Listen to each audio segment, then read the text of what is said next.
రమగారు నమస్తే అండి. నమస్తే జయ. పూర్వం అగ్నిదత్తుడు అని ఒక బ్రాహ్మణుడు ఉండేవాడు. ఆ కథలన్నీ ఇవే ఉంటాయి, బ్రాహ్మణ పేరు చెప్పాను అనుకోవద్దు, ఆ కథలు అంతే. అయితే ఆయనకి సోమదత్తుడు వైశ్వానరుడు అని 2 కుమారులు ఉన్నారు. వైశ్వానరుడు బుద్ధిమంతుడు, చక్కగా శాస్త్రం చదువుకుని వాళ్ళు పని చేసుకుంటున్నాడు. ఈ సోమదత్తుడు మహాపొగరుబోతు, చాలా అందగాడట ఆయన. ఎవరు? సోమదత్తుడు అందగాడు, పొగరుబోతు, మూర్ఖుడు. కాబట్టిని కుందేటికి 3 కాళ్ళు అంటాడు. బ్రాహ్మణోచితమైన విద్యలు లేవు. ఏదో చదువుకున్నాడు, తెలియకపోవటం కాదు, తెలుసు, కానీ యారగెంట్ అనమాట. వైశ్వానరుడు చక్కగా చదువుకుని ఆ ఊళ్ళో ఉన్న రాజుగారికి పౌరోహిత్యం చేసుకుంటూ హాయిగా ఉన్నాడు. ఇతను వాళ్ళతో వీళ్ళతో స్నేహాలు చేసి క్షత్రియ ఉచితమైన విద్యలు నేర్చుకున్నాడు.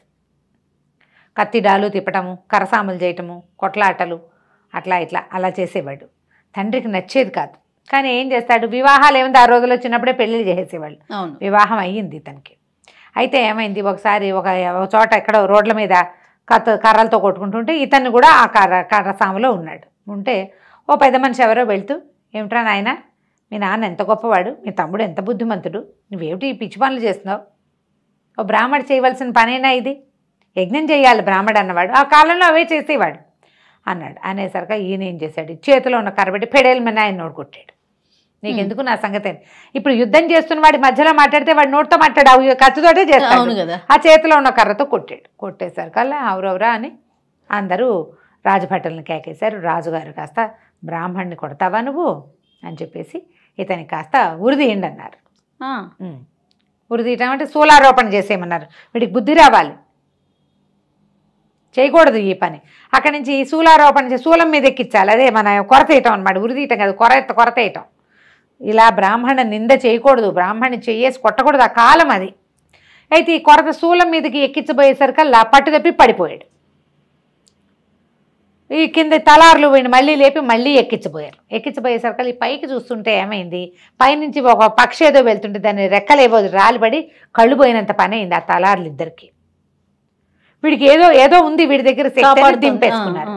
ఈ లోపల ఏమైంది, తండ్రి అన్నయ్యకి ఇట్లాగా చూలదండను వేశారని తెలుసుకున్న ఈ వైశ్వానరుడు రాజుగారి దగ్గర పరిగెత్తుకెళ్ళి, బాబా మా అన్నయ్యని వదిలిపెట్టండి, బుద్ధిగా ఉంటాడు, ఇక నేను బతిమలాడుకుని చెప్పుకుంటానని రాజుని తెగ బతిమలాడాడు. రాజు మహాకోపంగా ఉన్నాడు ఇతని మీద.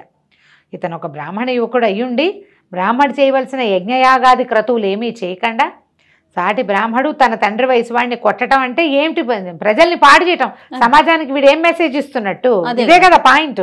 ఒకడు తప్పు చేస్తే వాడు మిగిలిన వాళ్ళకి ఇది చెయ్యండి పర్వాలేదు ఊరుకుంటారని రెచ్చిపోతారు కదా. దాంతో చాలా బతిమలాడాడు. సరే రాజుగారు అన్నారు, సరే సూలదండను వద్దు అని శిక్ష క్యాన్సిల్ చేశారు. క్యాన్సిల్ చేస్తే ఈ రాజుగారు అవమానపడిన ఇతను సోమదత్తుడు ఊరు వదిలిపెట్టి వెళ్ళిపోదాం అనుకున్నాడు. అయితే వీళ్ళు ఏమన్నారు, రాజు శాంతపడ్డాడు, ఇక్కడే ఏదైనా చేసుకో, నీకు బ్రాహ్మణ క్రియాకలాపాలు రావు, అవన్నీ నేర్చుకోవాలి చిన్నప్పటి నుంచి. ఏదో 4 ముక్కలు వస్తే చాలదు కదా ఈ క్రియలకి, ఇంకేదైనా చేయమంటే సేద్యం చేసుకుందాం అనుకున్నాడు భార్యతోటి. సేద్యం కోసం సరే వెతకటం మొదలుపెట్టాడు. ఒక అడవిలో ఒక చక్కటి పొలం దొరికింది ఇతనికి. దాంట్లో ఒక పెద్ద రావి చెట్టు ఉంది.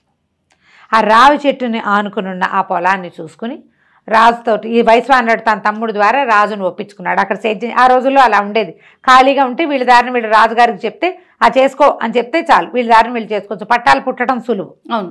సరే ఇతను ఏం చేశాడు, అరకలు కట్టుకుని అదంతా చక్కగా దున్నుకున్నాడు. అయితే ఈ రావి చెట్టుకి ఉంది కదా, ఆ రావి చెట్టును చూసి ఈ చెట్టు మీద ఎవడైతే ఈ చెట్టుని మీద ఉన్నాడో అతడికి నేను భక్తుణ్ణి అని చెప్పి చెట్టుకి దండం పెట్టాడు. దండం పెట్టి దున్నుకున్నాడు. దున్నితే బ్రహ్మాండంగా పండింది. పంట కోసే సమయానికి దొంగలు పడ్డారు, దారి దోపిడీగాళ్ళు ఎవరో వచ్చి మొత్తం లాక్కుపోయారు. లబో దిబోమని నడిచింది పెళ్ళం. అయ్యో ఇంత పోయిందంటే 4 గింజలు మిగిలినాయి. ఇతనికి ఏమని అర్థమైందంటే, నేనేం చేశాను, సరైన పని చేశానా, నా తండ్రికి కష్టాన్ని కలిగించా, నా తమ్ముడికి అవమానాన్ని మిగిల్చా, నాకు తగిన శాస్త్రి, ఇది ఇంత కష్టపడ్డాక ధాన్యం ఎలా పోయింది, ఇప్పుడు నేను పెంచి పెద్దవాడిని చేసిన తండ్రికి మంచి పేరు తేవాల్సిన నేను ఈ పని చేశాను. అవును. తమ్ముడు చక్కగా వృద్ధిలోకి వస్తే వాడు అవమానపడే పరిస్థితిని కల్పించాడు, నాకు తగిన శాస్తే అయ్యింది అనిపించింది. దుఃఖపడలా, జరగాల్సింది జరిగింది అంతే, ఇంకేం చేస్తాం. భార్యను ఓదార్చి ఆ మిగిలిన కాసిన గింజలు అన్నీ అక్కడ ఇక్కడ పడిపోయినవన్నీ ఏరుకుని ఆ ధాన్యాన్ని పట్టుకెళ్ళాడు. ఆ రావి చెట్టు దగ్గర మొదట కట్టేటప్పుడే మామూలుగా దేవుడికి ఎట్లా పెడతారు, పొంగళ్ళు పెట్టి ఏవో బలేసి అప్పుడు కదా మొదలు పెడతారు. రావి చెట్టు దగ్గర కూర్చున్నాడు. మళ్ళీ అరకలు కట్టాలిగా, పొలం పని అయిపోయింది, మళ్ళీ కట్టాలి కదా. చెట్టు కింద కూర్చున్నాడు. చెట్టుకేమో ఏదో పట్టుకొచ్చాడు, నైవేద్యం పెట్టడానికి పట్టుకొస్తే ఆ చెట్టు మీద నుంచి ఒక వాక్యం వినపడి, నా భక్తుడిని అన్నావు నువ్వు, నీ ప్రయత్నం చేసినా పోయింది, నువ్వు ఒక పని చెయ్యి, ఇక్కడి నుంచి వెళ్ళిపో, శ్రీకంఠ దేశం అని ఒక దేశం ఉంది, దీనికి ఆనుకున్న అవతలకే, దానికి ఆదిత్య ప్రభు అనే రాజు ఉన్నాడు, అక్కడికి వెళ్ళు, నేను నీకు ఒక సంధ్యాగ్ని మంత్రాన్ని ఉపదేశిస్తాను, ఈ మంత్రాన్ని నేర్చుకో, ఫలభూతి అని పెట్టుకో నీ పేరు, సోమదత్తుడు కాదు ఇంకా, నువ్వు ఫలభూతి అని పేరు పెట్టుకో, ఆ పేరుతోటి సంధ్యాగ్ని మంత్రాన్ని పఠించు, మంచి చేసిన వాడికి మంచే కలుగుతుంది, చెడు చేసిన వాడికి చెడు దొరుకుతుంది అన్న ఈ వాక్యాలు వల్లించు, ఇదే నీ వాక్యం, ఏమనాలి దాన్ని, కొటేషన్, ఇదే నీ యొక్క సిగ్నేచర్. సంధ్యాగ్ని మంత్రాన్ని నేర్చుకో, నేను ఒక యక్షుణ్ణి, నువ్వు నాకు భక్తుడిని అన్నావు, నేను నీకు సహాయం చేస్తున్నాను, నాకు ఇక్కడ ఎవరు దండం పెట్టిన వాడు లేడు, పొంగల్ పెట్టిన వాడు లేడు, నువ్వు దండం పెట్టి పొంగల్ పెట్టావు కాబట్టి నీకు అవకాశం ఇస్తున్నానని చెప్పాడు. చెప్పి సంధ్యాగ్ని మంత్రాన్ని ఉపదేశించాడు. దాని పెద్ద మంత్రాలు తంత్రాలు ఏం రావు, బ్రాహ్మణ పుట్టినా కూడా చేత కాదు, క్షత్రీకర్మ చేసేవాడు కదా. సార్ దాంతో సంధ్యాగ్ని మంత్రాన్ని నేర్చుకున్నాడు. భార్యను తీసుకుని ఆ శ్రీకంఠ దేశానికి వెళ్ళిపోయాడు. వెళ్ళిపోతే ఆ రాజుగారి వాకిట్లో నిలబడి పెద్ద కంఠంతో సాయంకాలపేట సంధ్యాగ్ని మంత్రం అనేది ప్రత్యేక మంత్రం, అది సాయంకాలాలు చదివితే రాజుకి విశేషమైన ఫలితం లభిస్తుంది. అది చదివి తర్వాత నా పేరు ఫలభూతి, మంచి చేసిన వాడికి మంచి దొరుకుతుంది, చెడు చేసిన వాడికి చెడు జరుగుతుంది అని పెద్ద కంఠంతో చెప్పాడు. అందరూ విన్నారు. రాజుగారు ఆశ్చర్యపోయారు, ఎవరో వాకిట్లో నుంచొని సంధ్యాగ్ని మంత్ర పఠనం చేస్తున్నారు, రాజుకు మంచి జరగాలని చేసేది కాబట్టి ఆయన బయటకు వచ్చి చూశాడు. ఎవరండి మీరంటే ఫలభూతి అని, రాజా ఆశీర్వదించడానికి కూడా మంచి చేస్తే మంచిది లభిస్తుంది, చెడు చేస్తే చెడు లభిస్తుంది, ఆల్ ఈజ్ వెల్ లాగా చెప్పాడు. రాజు సంతోషించాడు. మరి ఏ ఊరు ఏమిటి కనుక్కున్నాడు. నేను ఆశ్రయించి వచ్చాను, నా పేరు ఫలభూతి అంటే రాజు తనతో ఉంచుకున్నాడు. అక్కడి నుంచి ఇల్లు వాకిలి ఏర్పరిచాడు, భార్యతో సహా వచ్చాడు కదా, ఇల్లు వాకిలి ఇంకా అక్కడ సెటిల్ అయిపోయి రాజుతో మంచి మాట్లాడుతూ సహాయకారుగా ఉండేవాడు. బ్రాహ్మణుడు ఇతను అందగాడని మొదటే చెప్పుకున్నాం కదా, స్ఫురద్రూపి, సంధ్యాగ్ని మంత్రం వచ్చు, రోజు సాయంకాలం పఠించేవాడు. అది రాజ్యానికి రాజుకి ఏ ప్రదేశంలో చదివితే ఆ ప్రదేశానికి మంచిది, మంచి చేసిన వాళ్ళకి మంచి లభిస్తుంది, చెడు చేసిన వాళ్ళకి చెడు లభిస్తుంది అనేవాడు. ఎవరైనా దండం పెట్టి నమస్కారం సమయం కానీ ఆయుష్మాన్ భవ అనేవాడు కాదు, మంచి చేస్తే మంచి లభిస్తుంది, చెడు చేస్తే చెడు లభిస్తుంది. ఈ సిగ్నేచర్ సెంటెన్స్ తోటి చాలా కాలం అక్కడ ఉన్నాడు రాజు దగ్గర, హాయిగా ఉన్నాడు. రాజు ఆయన చెప్పాడు, యక్షుడు నీ జీవితం హాయిగా గడిచిపోతుంది, వాక్యాలు వదలద్దు అని చెప్పాడు. జీవితం ఇప్పుడు హాయిగానే ఉంది. అయితే ఒకనాడు ఏమైంది, రాజుగారు ఈ ఆదిత్య ప్రభువు ఏం చేశాడు, ఆయనకి కువలయావళి ఆయన భార్య పేరు చూడు ఎంత బాగుంది కదా. అయితే ఆయన ఒకరోజు వేటకని వెళ్ళాడు కానీ పూర్తిగా వెళ్ళాల, సడన్గా వెనక్కి వచ్చేసాడు, మానేసి వెనక్కి వచ్చేసి అంతఃపురంలోకి వెళ్ళబోయాడు. అంతఃపురం బయట నుంచున్న కాపలా వాడు కంగారు పడ్డాడు, ఈయన చూసి, ఈయన వస్తాడు అనుకోవాల. వాడు తత్తరపడుతుంటే ఆయనకు అర్థం కాలే, ఏమిటి ఎందుకు వీడు తత్తరపడుతున్నాడని. లోపలికి వెళ్తే పెద్ద పెద్ద ఎర్రటి రంగుతోటి ముగ్గులు, భార్య కువలయావళి పెద్ద భైరవ విగ్రహం పెట్టి, మాంసము రక్తము 2 పాత్రల నిండా పెట్టి, మానవ మాంసం వివస్త్రగా కూర్చుని పూజ చేస్తాను. ఆయన ఆశ్చర్యపోయాడు, కంగారు పడ్డాడు, ఏం జరుగుతుంది ఇక్కడ. ఆ రాజును చూడగానే గబుక్కుని ఈవిడ వస్త్రం వేసేసుకుంది ఒంటి మీద. ఆవిడ ఏం చెప్పిందంటే, ఎప్పటి నుంచో నేను డాకిని సేవ చేస్తాను, ఇదేంటంటే భైరవ పూజ, ప్రత్యేకమైన పూజలు. ఆ కాలంలో ఈ కథలు మనకి కథాచరిత్సాగరంలో ఈ డాకిని సేవ విపరీతంగా చూపిస్తారు. దానికి ఏంటంటే ఇలా వివస్త్రలుగా ఉండి పూజ చేస్తారు.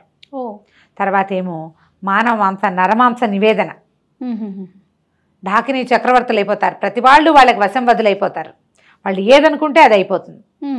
నాకు పెళ్లి కాకముందు నుంచి ఉంది, మా నాన్న ఇందులో చాలా ప్రఖ్యాతిగాంచిన వాడు, అందుకనే మాకు అక్కడ సంపదలు ఎక్కువగా ఉన్నాయి.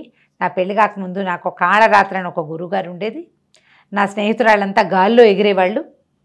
ఇదంతా వీళ్ళు ఎలా ఎగురుతున్నారంటే, అక్కడెక్కడో వినాయకుడు ఉన్నాడు, ఆ వినాయకుడిని పూజిస్తే నీకు ఈ ఖేచర విద్య వస్తుందన్నారు.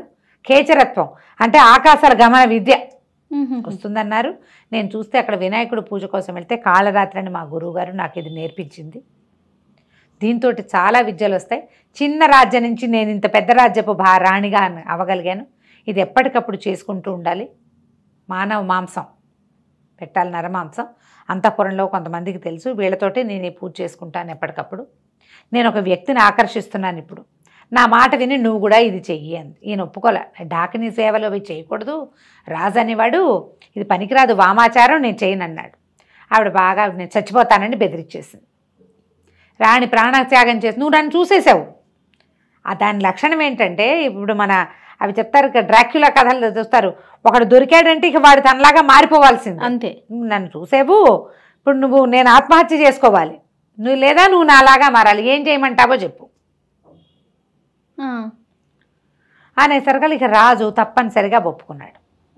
ఏమంది, నువ్వు నీ చుట్టుపక్కల రాజ్యాలన్నింటినీ జయించేయగలుగుతావు, నీకు మహాశక్తి సత్తుడివి అయిపోతావు, నువ్వు పోలంత శక్తి వస్తుంది కదా, ఎందుకు కాదంటావు, రహస్యంగానే చేద్దాం, నువ్వు ఉండు, మిగిలిన వాళ్ళు ఎవరికీ చెప్పద్దు.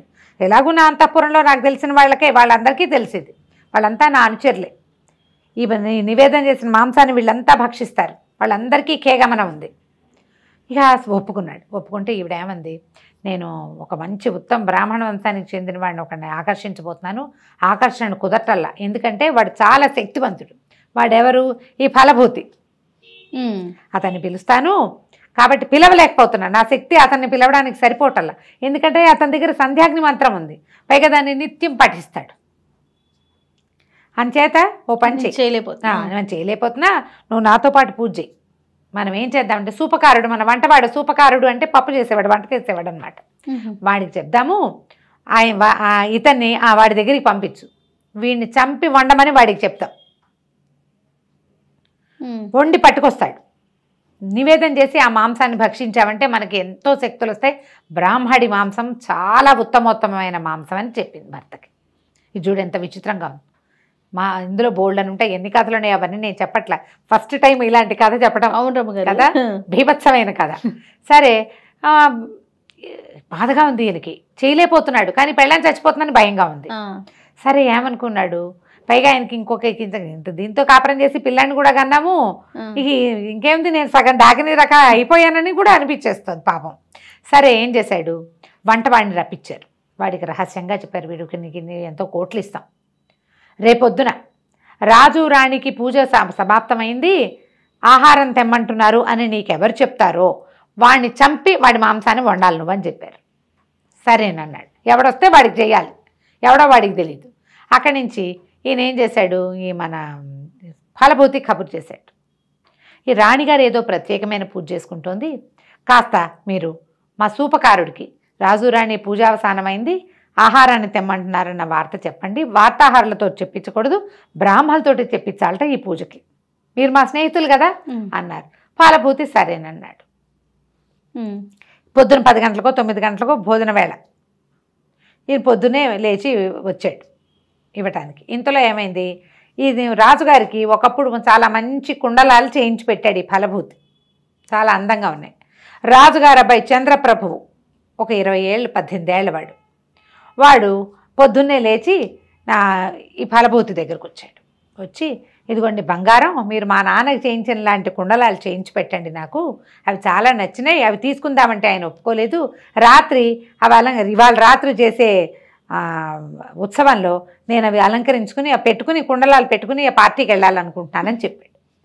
చెప్పేసరికి ఇతను ఏమన్నాడు, అలాగే నాయన, మంచి చేయదలుచుకుంటే మంచి జరుగుతుంది, చెడు చేయదలుచుకున్న వాడికి చెడే జరుగుతుంది, చెడు చేస్తే చెడే లభిస్తుంది, చేయించమంటే చేయిస్తానంటే నాకు ఇప్పుడే కావాలి, ఇవాళే చేయించండి, పొద్దునిస్తే సాయంత్రానికి ఇవ్వాలంటే పొద్దునే పట్టుకెళ్ళి ఇవ్వద్దు, మీరు కంసాల దగ్గర కూర్చొని చేయించండి ఫలభూతి గారు అన్నాడు. అనేసరికి సరే నాయన, ఒక పని చెయ్యి, మీ నాన్నగారు అమ్మగారు పూజ చేసుకుంటున్నారు, బ్రాహ్మడే చెప్పాలట ఈ మాట, బ్రాహ్మడైనా క్షత్రుడైనా సమానమే నాయన, నువ్వు వెళ్ళి కాబట్టి నువ్వు వంటవాడికి మహారాజు మహారాణి పూజ అవసానమైంది, ఆహార వేళ అయింది, వంట చేస్తామన్నారని చెప్పు అంటే, చంద్రప్రభ అన్నాడు, మీరు కుండలాలు చేయించండి నేను వెళ్తానన్నాడు. పిల్లాడు కాస్త వెళ్ళాడు. ఎవడు వెళ్ళాడో వాడిని తరిగి వడ్డించాలి, వండాలి. వండారు, వడ్డించారు, అయిపోయింది. రాజు ఇక్కడికి పట్టుకొచ్చారు. తీసుకొచ్చిన తర్వాత వీళ్ళ మొత్తం అంతఃపురం బంధించుకుని వాళ్ళ అనుచర వర్గం మాత్రమే ఉండగానే ఈ పూజలో కూర్చుని ఈ మహామాంసం అంటారు, మహామాంసము అంటే మానవ మాంసం అన్నమాట, నివేదన చేశారు. రాజు రాణి ఇద్దరు భక్షించారు. శక్తులు వచ్చాయని భావించారు. శక్తులు వచ్చాయో రాలేదో తెలీదు. మధ్యాహ్నం 3:30-4 గంటలు అయ్యేసరికల్లా ఈ భోజన వ్యవహారం అంతా అయిపోయాక రాజుగారు పేరోలగానికి వెళ్ళిపోయాడు. పేరోలగం అంటే అదే ఏమంటారు మన సభకి. 12:30 అయ్యేసరికల్లా కుండలాలు చేయించేసి వేడి వేడి కుండలాలు పుచ్చుకుని ఫలభూతి వచ్చాడు. ఆయన చూడంగానే నువ్వెలా వచ్చావు అని అడిగాడు రాజు. రాజకుమారుడు కుండలాలు చేయించమన్నాడు ప్రభు, అందుకని చేయించాను అన్నాడు. అనేసరికల్లా పొద్దున్న నిన్ను సూపకారుడి దగ్గరికి వెళ్ళమన్నాను కదా అన్నాడు. సరిగ్గానే బయలుదేరుతుంటే అబ్బాయి వచ్చాడు. బ్రాహ్మడైతే ఏమిటి క్షత్రియుడైతే ఏమిటని అబ్బాయిని అక్కడికి వెళ్ళమని నేను ఇవి చేయించాను. మంచి చేసిన వాడికి మంచి జరుగుతుంది, చెడు చేసిన వాడికి చెడే జరుగుతుందండి అన్నాడు.